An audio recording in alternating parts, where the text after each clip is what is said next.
पूर्व मंत्री भाई पूर्व मंत्री राजकुमार पटेल जी, मेरे साथ में आए हमारे सभी मीडिया के उपस्थित प्रेस के साथियों और हमारे इस प्रदेश के जिनके हाथों में प्रदेश की जनसेवा का सबसे बड़ा काम है, वो पिछले 14 दिनों से इस राजधानी में इस प्रदेश के खिलाफ अपनी आवाज़ उठा रहे हैं। लेकिन मुझे कहते बड़ी शर्म आ रही है और मैं समझता हूँ मध्य प्रदेश के इतिहास में ये सरकार, जिस तरह से अंग्रेजों की सरकार हमारे देश में राज करती थी, उसी तरह से ये सरकार का भी रवैया मध्य प्रदेश के विशेष रूप से कर्मचारियों की तरफ में दिख रहा है। कल कुछ बहनें मुझसे मिली थी, मैंने पूरी स्टोरी को समझने का प्रयास किया और ये मांग कोई नई नहीं है। मध्य प्रदेश में ये पिछले 17 सालों से संविदा कर्मचारी, अलग अलग विभाग के कर्मचारी अपनी मांगों को लेकर प्रदेश सरकार से चर्चा करते रहे, आंदोलन करते रहे। लेकिन दुर्भाग्य से जो मावा की सरकार है, जो मावा खुद पाखंडी है, वो हर बार, मुझे एक कागज अभी मिला है, बड़ा इंटरेस्टिंग कागज है पीसी भाई, इसमें ये कहा गया है कि जब चुनाव आने वाले होते हैं तब सरकार 2013 में भी और 2018 की भी भाजपा की सरकार एक मैंडेट निकाल दी थी। ये मैंडेट मेरे पास अभी आया है, मैं कुछ प्रेस के साथियों को दूंगा, बड़ा इंटरेस्टिंग है। ये लोक लुभावने सपने दिखाने का, मुंगेरी लाल के सपने दिखाने का काम चुनाव के 2-4-6 महीने पहले प्रदेश की सरकार करती रही। और ये कोशिश होती है प्रदेश की सरकार की कि 4.5 साल तक डंडे मारो और 3 महीने पहले कोई एक ज्ञापन निकाल दो, एक पत्र निकाल दो, परिपत्र निकाल दो और प्रदेश के कर्मचारियों को अपने साथ में लेने का प्रयास करो। हमारे ये जो हमारे स्वास्थ्य कर्मी हैं, इनकी बड़ी छोटी सी मांग है, ये नियमितीकरण चाहते हैं अभी 12:30 और नियमितीकरण के लिए 40,000 रुपए का मानदेय इनको मिले, ये इनकी मांग है।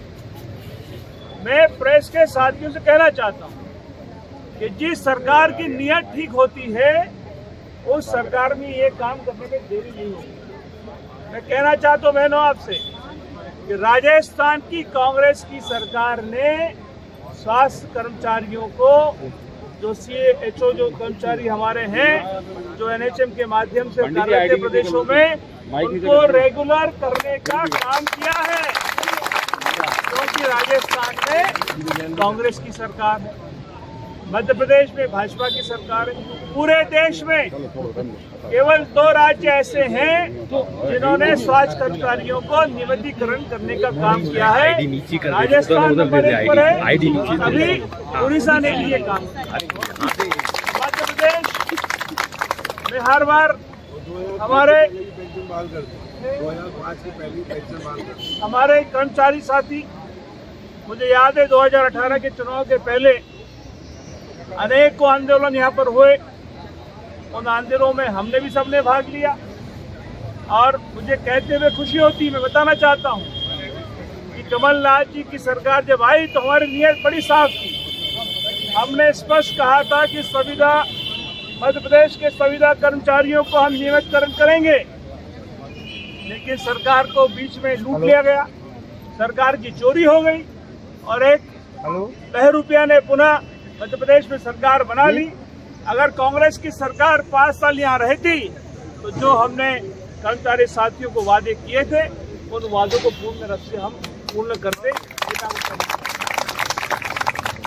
आज सरकार को भी हमने, आपको पीसी भाई ने बताया कि किस तरह से विधानसभा के पटल पर आपकी मांगों को हमने रखने का काम किया, ध्यान आकर्षण लाए, विशेष अधिकार का हमने लाने का प्रयास किया। सरकार की तरफ से कोई सुनवाई नहीं।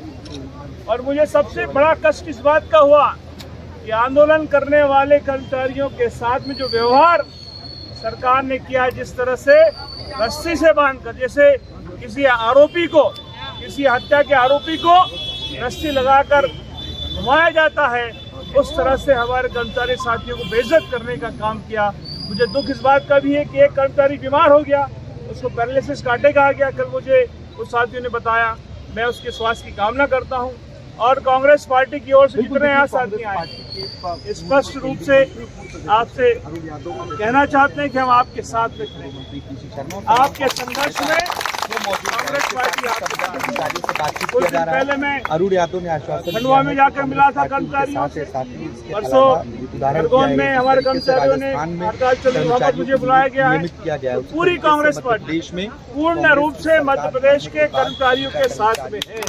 और स्वास्थ्य कर्मचारी है जिनको कोविड में इनके ऊपर फूल बरसाए गए थे, इनको अवार्ड दिए गए थे, सबसे अच्छा काम करने के लिए प्रशस्ति पत्र दिया गया था। उन्हीं कर्मचारियों को डंडे लगाए जा रहे हैं, हथकड़ी लगाकर रस्सी बांधकर घुमाया जा रहा है। ये सबसे शर्मनाक बात मध्य प्रदेश के इतिहास में पहली बार हमने देखी। मैं बहनों आपसे आपको आश्वस्त करता हूँ, तो राजनीति करने हम लोग यहाँ नहीं कहने आए हैं। 2023 में जब पुनः मध्य प्रदेश में चुनाव होंगे और आपका बड़ा योगदान 18 में मिला था, सरकार बनाएंगे और मध्य प्रदेश के संपूर्ण प्रेस को जारी करते हैं। और 18 में यही शिवराज सिंह जो आपको डंडे भी चला रहे हैं, ये बोलते कि ये अन्यायपूर्ण हो रहा है। अब न्याय कर रहे हैं आपके साथ डंडा लगा के, डंडा मार के शिवराज आप न्याय कर रहे हैं यहाँ के कर्मचारियों के साथ। बिल्कुल निश्चित तौर पर पेपर मुझे बताए गए प्रभुराम चौधरी जी, जिनको आपने बहुत स्वागत किया। सरकार जब चुनाव आते हैं तब वादे करती है और नियमितीकरण की बात की जाती है, लेकिन नियमितीकरण होता नहीं। प्रभुराम चौधरी के ट्वीट भी दिखा रहे हैं और जिसमें स्वास्थ्य कर्मचारियों की नियमितीकरण संबंधित बातें लिखी हुई हैं, उन तमाम पुरानी बातों को भी यहाँ पर संविदा स्वास्थ्य कर्मचारियों के सामने उठाया गया है कि 2018 का चुनाव हो या फिर इसके पहले का चुनाव हो। जब चुनाव आते हैं तो सरकार इन्हें आश्वासन दे देती है, आदेश दे देती है, लेकिन इन्हें नियमित नहीं किया जाता है। सरकार देखिए कांग्रेस